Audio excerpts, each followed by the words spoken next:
It always starts the same way. Normal conversations, daily life routines, and then suddenly, silence. No warning, no explanation. Just absence. It's like someone flipping a switch, turning off everything you thought was stable. You try to convince yourself that it's temporary, that maybe they're just busy, but deep down you feel it. Something broke. And the hardest part isn't losing them. It's realizing that they were already gone long before they left. Your mind becomes your worst enemy. Every thought is a war zone, replaying past conversations on an endless loop. You wonder, did I say something wrong? Was I too much? Not enough? It's like standing in front of shattered glass, desperately trying to piece together what can't be fixed. And the more you think, the deeper the wound becomes. Not from their absence, but from your own self-blame. Here's what no one tells you. People don't leave because you failed them. They leave because facing you is harder than disappearing. Saying, "I'm done," requires emotional courage, and some people simply don't have that strength. So they run. Quietly. Cowardly. Leaving you with questions they were too afraid to answer. It was never about your worth. It was about their inability to confront discomfort. The physical departure is just the final scene. Emotionally, they checked out months ago. Their replies got shorter, the smiles got forced, the affection started fading. But because you loved them, you didn't want to see it. You ignored the warnings, hoping love could repair what was already collapsing. That's not weakness. That's human hope refusing to die. You start chasing closure, but closure is a cruel game with someone who never intended to give it. You text, you write paragraphs, you rehearse conversations in your head, imagining they'll one day respond with honesty. But they don't. And the silence feels like punishment. The truth is brutal. Closure isn't something they owe you. It's something you have to build with your own hands, using only broken pieces. The human brain loves alternate realities. What if they come back? What if they realize what they lost? These fantasies are comforting at first, but they slowly become poison. You're not living anymore. You're existing in a future that doesn't exist. Every second spent waiting is a second stolen from the life you could be building. And no matter how sweet the daydream is, it's still just that, a dream. Words cut, but silence buries you. At least with words, you can fight back, argue, get angry. Silence doesn't give you that luxury. Silence forces you to argue with yourself. You begin fighting battles they don't even know you're in. And that's the most exhausting part. Not them leaving, but you battling their absence like a ghost you can't touch. The person you're missing isn't even real anymore. They changed. They chose to leave. But you're not grieving them. You're grieving the version of them you created in your head. The kind, loving, understanding partner you believed in. That person is gone. And what you're holding on to is just a shadow of who they used to be. The sooner you realize this, the sooner the healing begins. Love biologically is an addiction. When someone leaves you, you don't just lose a partner. You go through emotional withdrawal. Like a drug addict craving their next hit, you crave their messages, their voice, their validation. That's why it feels unbearable. You're detoxing not from them, but from the version of yourself that only felt complete with them around. Everyone tells you to move on like it's a to-do list. Just forget them. Focus on yourself. But healing doesn't happen by command. It happens in layers, like peeling off old skin, one painful layer at a time. Some days you'll feel like you're over it, and the next day you'll break again. That's not failure, that's the reality of grief. Sudden abandonment catches us completely off guard. Unlike gradual breakups where warning signs accumulate, sudden departures strike like lightning, unexpected, shocking, and deeply unsettling. This unpredictability triggers our brain's survival mechanisms. We desperately seek explanations because our minds crave closure. Without it, we are stuck in a limbo of confusion and pain, replaying every moment over and over, trying to decode what went wrong. This mental loop can consume days, weeks, or even months. Understanding this mechanism is the first step towards reclaiming your mental peace. Attachment theory explains why abandonment hurts so profoundly. When we bond with someone, Our brain creates neurological pathways linking their presence to feelings of safety and happiness. Sudden removal activates a withdrawal akin to addiction. The brain craves what it lost. This neurological dependency explains why even after logical acceptance, emotional withdrawal symptoms persist. It's not just the loss of a person, but the loss of a perceived emotional refuge that feels unbearable.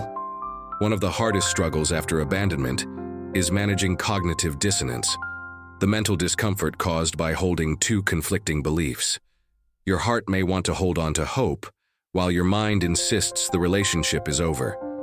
This internal conflict causes emotional whiplash, mood swings, and indecision.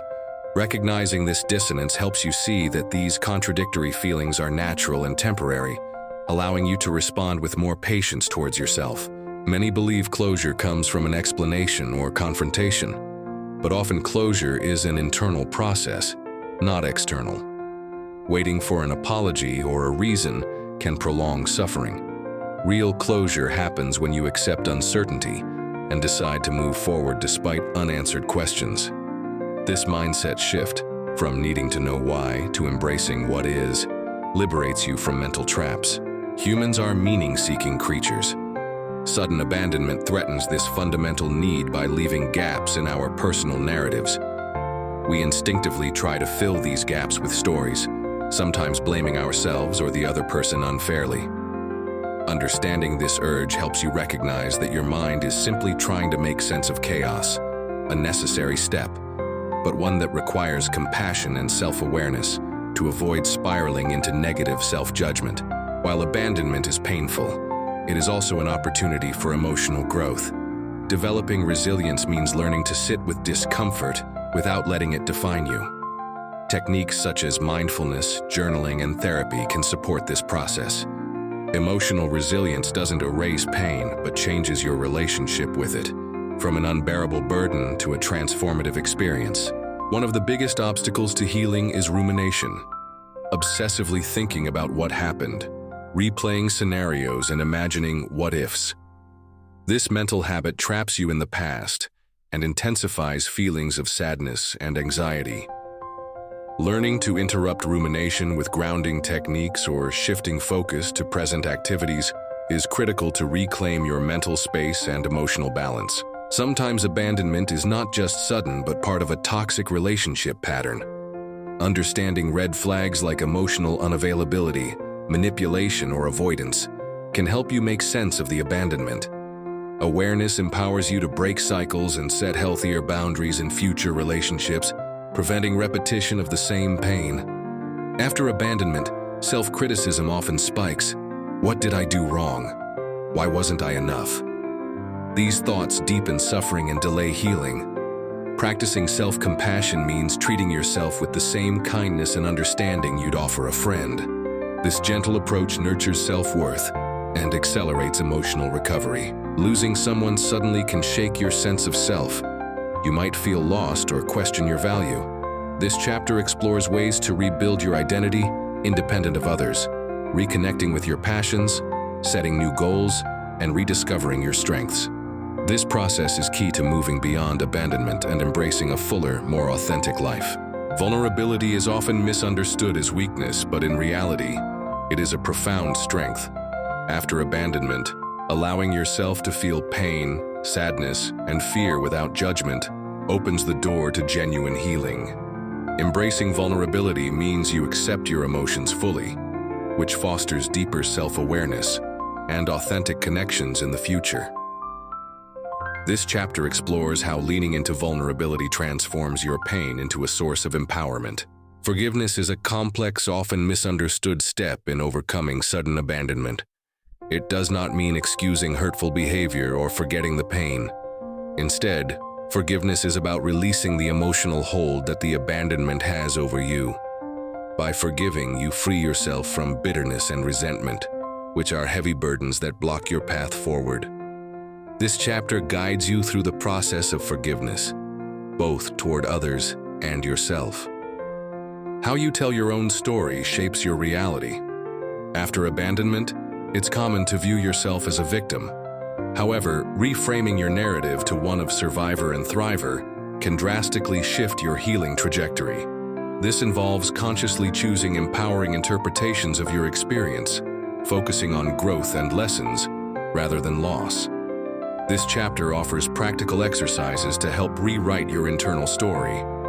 No one heals alone. Strong social connections are vital in the aftermath of abandonment. Friends, family, support groups, or therapy communities provide validation, perspective, and comfort. This chapter examines how to build and lean on your support system effectively and how to identify relationships that truly nourish your well-being. Healing requires intentional self-care. Beyond the basics of rest and nutrition, self-care includes setting boundaries, engaging in activities that bring joy, and nurturing your mental health. This chapter highlights diverse self-care strategies tailored to emotional recovery, emphasizing consistency and compassion over perfection. Triggers are external stimuli that reignite emotional pain related to abandonment. These can be places, songs, social media posts, or anniversaries. Understanding your personal triggers helps you prepare and respond, rather than react impulsively. This chapter offers techniques for identifying triggers and developing healthy coping mechanisms to minimize their impact. One of the vital lessons after abandonment is learning to set clear boundaries to protect your emotional well-being. Boundaries define what you will and won't accept from others and are essential for building healthy, respectful relationships. This chapter provides guidance on how to establish and communicate boundaries effectively. Amid the pain, it's possible to rediscover joy and hope. This chapter encourages you to reconnect with what makes life meaningful and enjoyable, whether it's hobbies, passions, or new experiences. Cultivating gratitude and mindfulness can open your heart to positive emotions, paving the way for a hopeful future. Adversity, while painful, often serves as a catalyst for personal growth. This chapter delves into the transformative power of hardship, showing how challenges like sudden abandonment can lead to increased resilience, empathy, and wisdom. It frames pain as a teacher, not a prison. The final chapter focuses on moving forward with intention. It emphasizes creating a life that honors your worth and aspirations, free from the shadows of past abandonment. This includes setting goals, nurturing new relationships, and continually practicing self-love.